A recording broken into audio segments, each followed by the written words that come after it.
a genuinely interesting autobiography written by an Irish rugby player, where you'll hear stories ranging from stealing lab coats so they could sneak into weddings for free drink, all the way through to playing their first rugby games under fake names.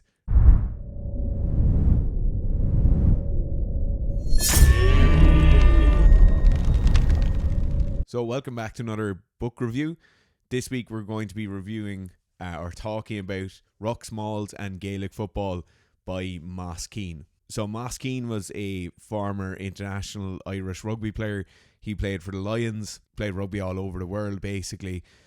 The reason I'm doing a review on this book is I think there's a few different kind of intersections here of groups who watch these videos, and you're going to find this quite interesting. So not only will it give you a great insight into what kind of amateur sport was like back in the day and is still like today, but I think it's going to give you an idea of like how kind of gritty the life of being basically a full-time athlete while amateur is. It also gives you some great insight into what Ireland was like back in the day. So Moss played in like the 80s, and there's some unbelievably entertaining stories in it. This is the first time there's been like an autobiography review on the channel, or it's not even a review, I'm just mainly talking about it. I've read probably 20 or 30 sports autobiographies over the years. I used to be really into them. They were pretty much the only genre of book I read for a long time, and I have to say this is probably my favourite out of any athletes or any autobiography involving sport basically.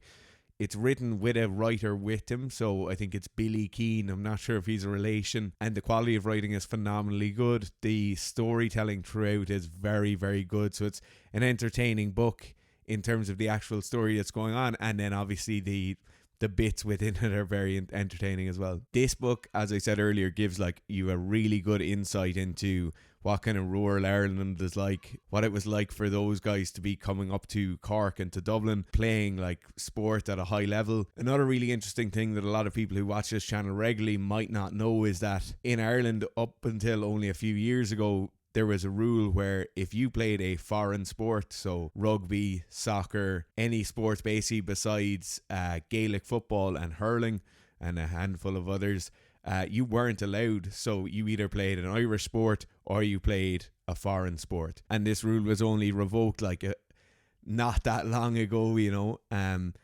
So there's funny stories about, like, Moss is obviously an incredibly talented athlete.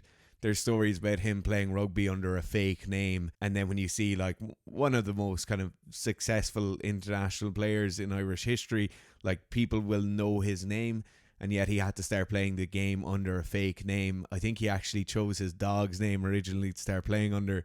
So I think he called himself Moss Fenton and played his first few rugby games under that name. For those of you who are looking to this book as like an introduction to Irish sporting culture, it's a great place to start. So Moss is originally from Kerry.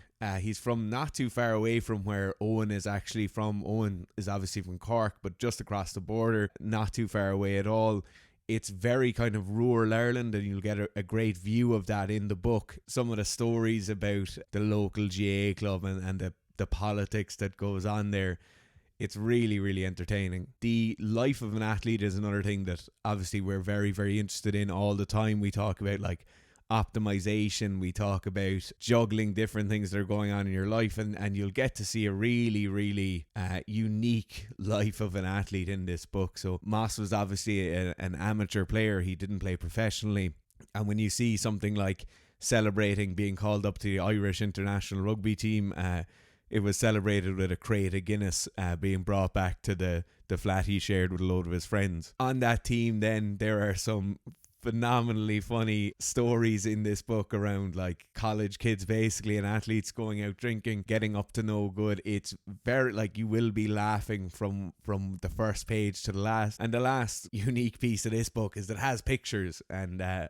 think pictures will give you a very good idea of like just what the whole environment looked like. Like everyone is kind of familiar with what old rugby jerseys would look like and how old rugby games look, but just in terms of like the background of some of it, it does give you a nice kind of placing in history of the era in which this took place. And he's a very likeable character as well. The last piece then is that people looking to this book for kind of training advice, it's probably not the place to go, but if you want to see some interesting takes, like for when he was going to international camp for the first time. He talks about training and getting in shape, and he was literally like a small field at the side of the house. They brought in tractor tires, and he talks about his training as he went through that. So it is a very, very kind of interesting look on what training modalities were like back then, or the kind of grassroots of where a lot of strength and conditioning stuff would have started.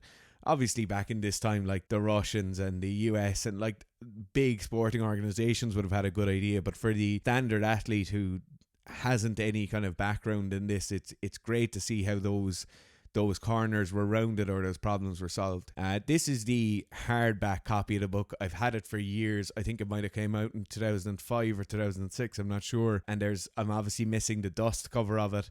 You can still get this online as far as I know, so I would recommend going and looking at it. If I was to get this book, I'd definitely get it in like physical form rather than an online copy, purely due to the fact that those photographs that are in multiple stages throughout do give you a very good insight. They allow you to kind of tie these stories into a certain time or into a certain era, and they'll give you a small bit more context, which is important when you hear some of the stories that go on in that book. In terms of actually hearing about rugby and actually hearing about the skill development and all that, there's not a huge amount in this, right? So it's not, as I said earlier, it's not somewhere you're going to go to develop theories in your head around training or even skill development for rugby as a sport or for Gaelic football as a sport. This is much more an enjoyable book to read, and it's still along the lines of athletic development. It's still very, very interesting, but it's one you'll actually enjoy picking up and kind of tucking into every evening. I hope you like this video. If you have any more suggestions for book reviews, pop them in the comments below, or if you have any questions about the book, please let me know.